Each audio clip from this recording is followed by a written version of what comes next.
श्री रामचरितमानस नवह पारायण सप्तम दिन के उपाख्यान में वानर सेना का समुद्र तट पर पहुंचना और रावण मंदोदरी संवाद।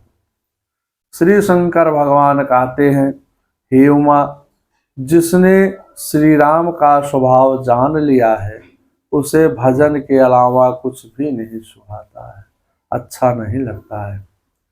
सभी वानरगण श्री राम की जय जयकार करने लगे। उसी समय श्री राम ने कपिराज सुग्रीव से कहा, आप शीघ्र ही प्रस्थान करने को तैयार हो जाइए। अब देरी करने से क्या लाभ। अश्विन मुहूर्ते सुग्रीयम प्रयाण भी रोचे, युक्तो मुहूर्ते विजय प्राप्तो मध्यम दिवाकरम। हे सुग्रीव, तुम इसी मुहूर्त में प्रस्थान की तैयारी करो। सूर्यदेव दिन के मध्य भाग में पहुंचे हैं, इसलिए इस विजय नामक मुहूर्त में हमारी यात्रा उपयुक्त होगी।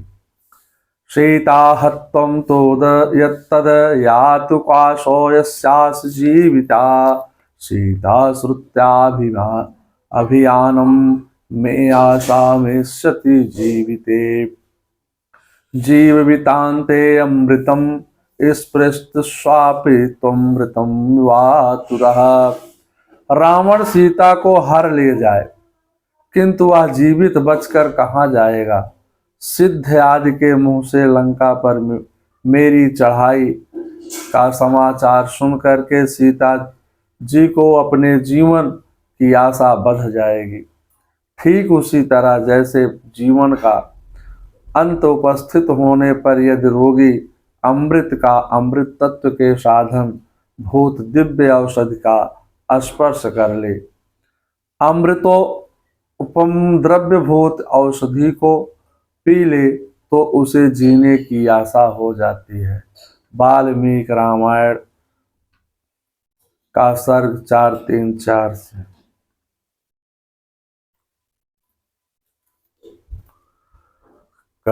कपिक पति बेगी बुलाए आए, जूथप जूथ नाना बरन अतुल बल बानर भालु बरो। सुग्रीव जी के आदेश से अमित बलशाली असंख्य बानर भालू अनेक झुंडों के आने लगे। सभी श्री राम के चरणों को प्रणाम करते हुए श्री राम सभी को कृपा दृष्टि से देख रहे हैं। इस प्रकार असंख्य बानर भालुओं का दल चल दिया। सुंदर शकुन होने लगे। माता सीता जी के वाम अंग फड़कने लगे। रावण को अपशकुन होने लगा।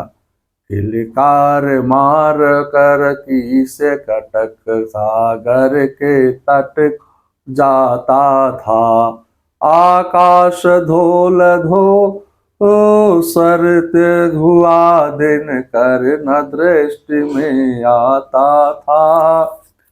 मुखरित हो उठा मेदनी तल, खल दल में खल बल हल है। जय घोष विश्व में गूंज उठा, हर से मान सुरमंडल है। राधे श्याम रामायण से। सभी योद्धा पर्वत वृक्ष को लेकर, कोई भूतल पर, कोई आकाश से होकर दौड़े चले जा रहे थे। सुग्रीवस्तम हर्षसेनम मध्य गतो विभु, वारेणेन्द्रो निवम सर्वे वानरम कामरूपिणे। स्वेच्छालंतम परिगर्जन्तोषम जंगमुस्ते दक्षिणां दिशम, भक्ष्यन्तो यो सर्वे फलानि च मधूनि च। वप्यन्तो राघवस्यागम हनिष्यमाद्यं रावणम्, एवं ते वानरं श्रेष्ठं हनिष्यमाद्यं रावणम्। एवं ते वानरं श्रेष्ठं गच्छ तुल्यं विक्रमा, हरिभ्यावं हनुमानो ततो सुभाते रघुत्तमो। नक्षत्रे सेवितं यद्सूर्या बिंबावरे। भगवान राम अति हर्षित से सुग्रीव के साथ सेना के बीच में जा रहे थे। समस्त वानरगण गजराज के समान बड़े डील वाले और इच्छानुसार रूप धारण करने वाले थे।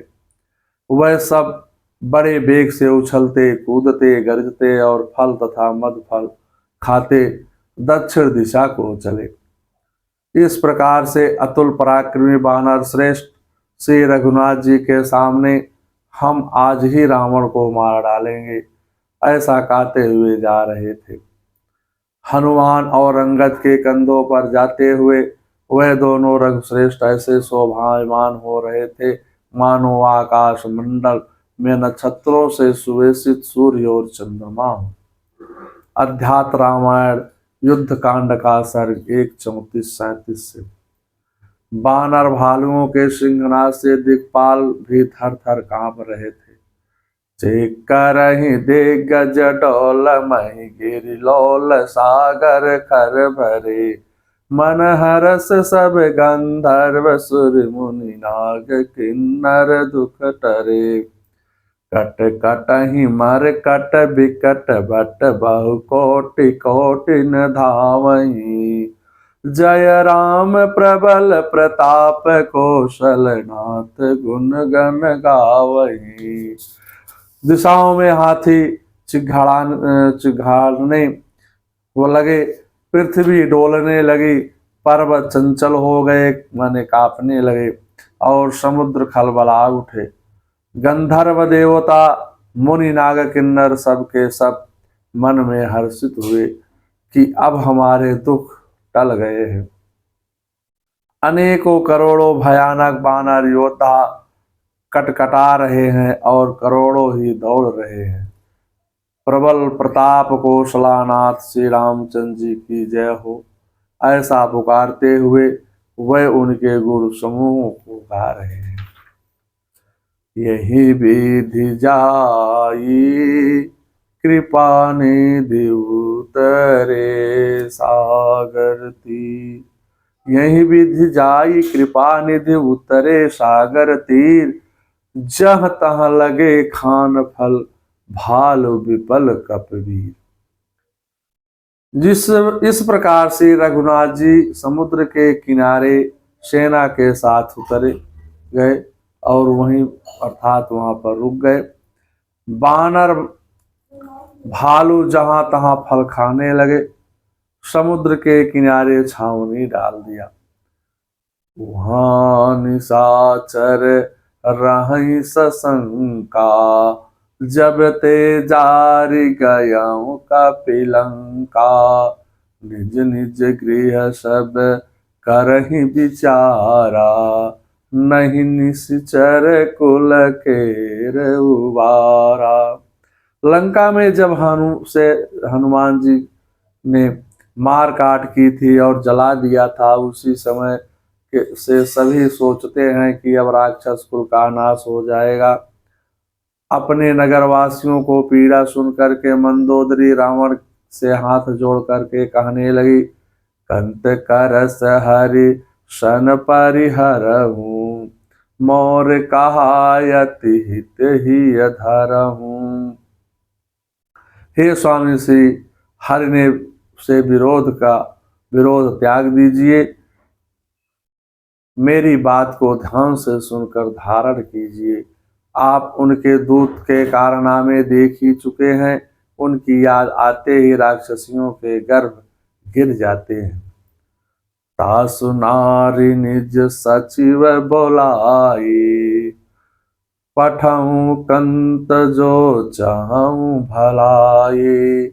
अपने मंत्री को बुला करके उसकी स्त्री को उसके पास तुरंत ही भेजने की व्यवस्था कर दो। हे नाथ, आपका कुल कमल वन के समान है। सीता उस वन को नष्ट करने को जाड़े पाले की रात है। जब तक आप सीता को वापस नहीं लौटाओगे तो शंकर जी और ब्रह्मा जी भी आपकी सहायता नहीं करेंगे। राम बाण अहि गन सरिस, निकर निशाचर भेक, जब लगे ग्रसत न तब लगे, जतन करहु तज टेक। श्री राम जी के बाण सर्पों के समूह के समान हैं और राक्षसों के समूह मेढक के समान हैं। जब तक वह इन्हें ग्रस नहीं लेते हैं, निकल नहीं जाते हैं, तब तक हठ छोड़कर उपाय कर लीजिए।